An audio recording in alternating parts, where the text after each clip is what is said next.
الشيطان الرجيم بسم الله الرحمن الرحيم فأما من أعطى واتقى وصدق بالحسنى فسنيسره لليسرى۔ دوستو یہ سورہ اللیل کی آیت 5، 6 اور 7 پڑھی گئی، 3 روز پہلے بھی پڑھی گئی تھی۔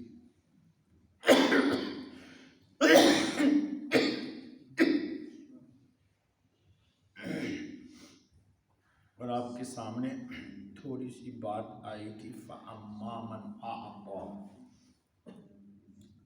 اللہ کی دی ہوئی نعمت کو اللہ کی خوشی کے لیے اللہ کے راستے میں دے دینا، یہ ایمان کی دلیل ہے۔ اور انسان کو اندر کے یقین کا ایک اظہار ہے، یہ وہی دے سکتا ہے کہ جس کو یہ یقین ہے کہ ہم دے رہے ہیں یہ میرا نہیں ہے، اللہ کا دیا ہوا ہے، اور اللہ کا دیا ہوا ہم اللہ کے نام پہ دے رہے ہیں، اللہ بے نیاز ہے، وہ پھر ہم کو ریٹرن واپس کر دے گا۔ ہم بچپن میں ٹرین میں سفر کرتے تھے تو سائل بھکاری آتا تھا اور وہ لمبے اشعار پڑھتا تھا، اس کے ایک شعر مجھے یاد آ کے آتی، سنو جی سنو تم ہماری سنو وہ تمہاری سنے گا، تم 1 پیسہ دو گے وہ 10 لاکھ دے گا۔ ہم بچپن میں ٹرین میں چلتے تھے نا، تو خاص طور پر گورکھپور اور بستی اور گونڈا سے گزرتے ہوئے ایک جگہ ہے، لازماً سائل چڑھتا تھا اور یہی سناتا تھا، سنو جی سنو تم ہماری سنو وہ تمہاری سنے گا، تم 1 پیسہ دو گے وہ 10 لاکھ دے گا۔ ٹھیک ہے، وہ پوری پڑھتا تھا، پوری جماعت۔ خیر، تو دینا جو ہے نا، یا آپ اللہ کو نہیں دیتے بلکہ اللہ کے خزانے میں اپنے لیے آپ ریزرو کر لیتے ہیں۔ اماں عائشہ صدیقہ رضی اللہ تعالی عنہا نے ایک روز بکری ذبح کی اور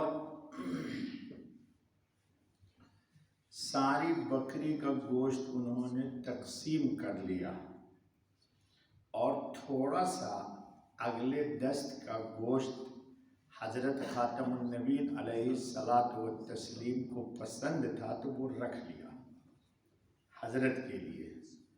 حضرت خاتم النبیین صلی اللہ علیہ وسلم نے پوچھ لیا کہ عائشہ تم نے کیا رکھا اور کیا دے دیا؟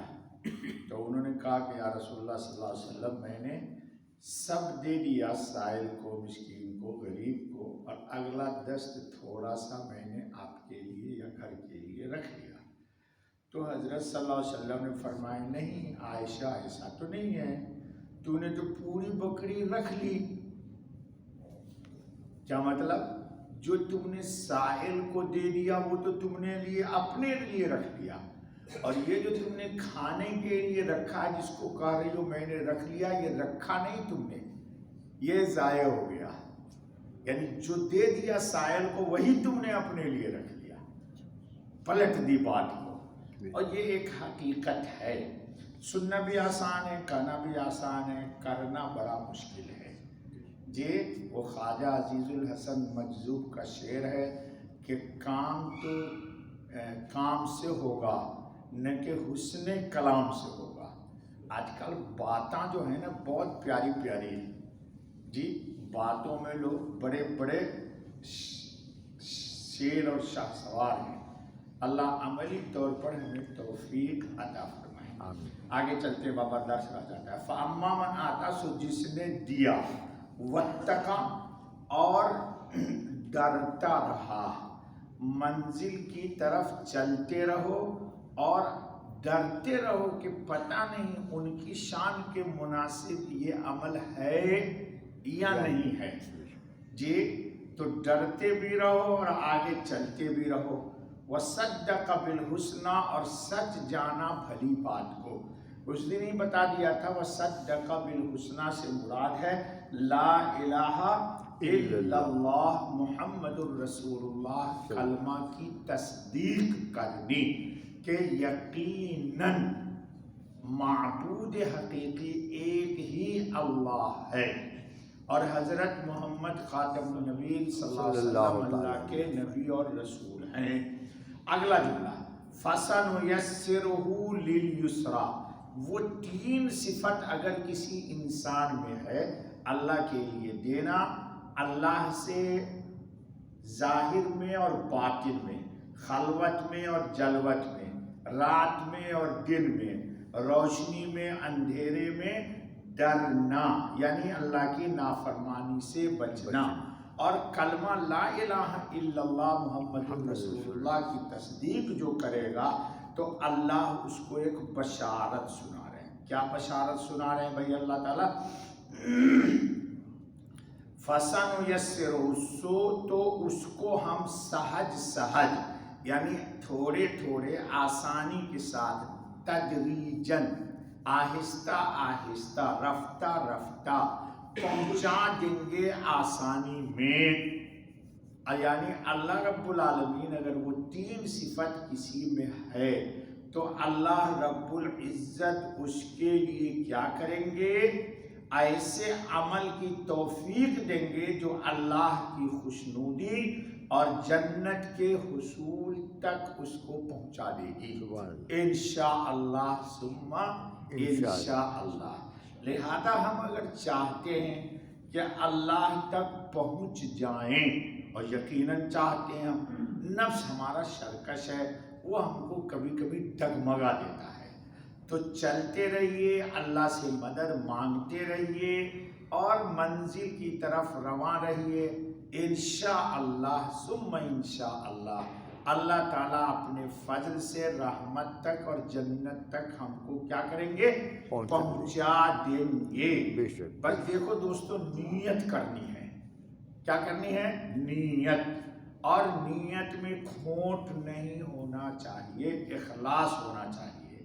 اور اس کی دلیل کیا ہے کہ جو کچھ بھی عمل ہو اس میں بندہ استقامت کے ساتھ جم جائے۔ مرزا مظہر جانے جانا شہید علیہ الرحمہ ایک بہت بڑے اللہ والے گزرے ہیں، آپ نے کبھی پڑھا ہوگا، نہیں تو ان کی سوانح حیات ہے، ندوۃ المصنفین اعظم گڑھ نے شائع کی ہے، وہ ضرور پڑھیے۔ مرزا صاحب کا ایک فارسی کا شعر ہے، سناتا ہوں کبھی میں آپ کو، یہ سن لیجئے، بہت آسان ہے۔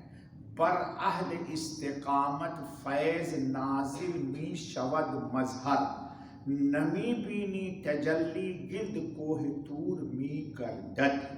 مرزا صاحب کہتے ہیں کہ استقامت کے ساتھ، مثلا 2 رکعت آپ نفل پڑھتے ہیں، ظہر بعد، مغرب بعد، عشاء بعد، تو یہ نہیں کہ ایک دن پڑھ لیا، ایک دن ویری کلوز دوست آ گیا تو اللہ تعالیٰ کو لال جھنڈی دکھا دی، اللہ تعالیٰ today is very very busy.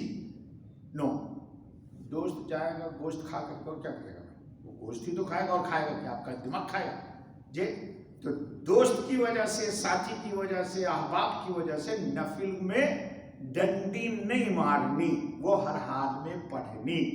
تو کہتے ہیں کہ اگر استقامت کے ساتھ آپ کسی عمل پر جمتے ہو تو اللہ کی طرف سے اتنی رحمت نازل ہوتی ہے، اتنا نور اور برکت نازل ہوتا ہے، کہتے مرزا صاحب کہ نمی بینی تجلی گرد کوہ طور می گردد، کوہ طور پر اللہ کی تجلی نازل ہوئی تھی تو موسیٰ علیہ السلام بکھر گئے تھے۔ فرمایا جو استقامت کے ساتھ تھوڑے ہی عمل پر جم جاتا ہے، کوہ طور پہ جتنی اللہ کی تجلی آئی تھی اس سے زیادہ اس بندے پر تجلی آئی۔ سبحان اللہ، یہ فارسی کے شعر کا ترجمہ ہے جی۔ بر اہل استقامت فیض نازل می شود مظہر، نمی بینی تجلی گرد کوہ طور می گردد۔ تو دوستو کوشش کیجئے کہ بھلے چھوٹا سا عمل ہو پر ہو روزانہ۔ جیسے آپ روزانہ کھانا کھاتے ہیں، لیکن کوئی دن بیچارے یہ انجینئر یا بڑے بڑے جو لوگ ہیں جاب کرنے والے، ان کو کسی دن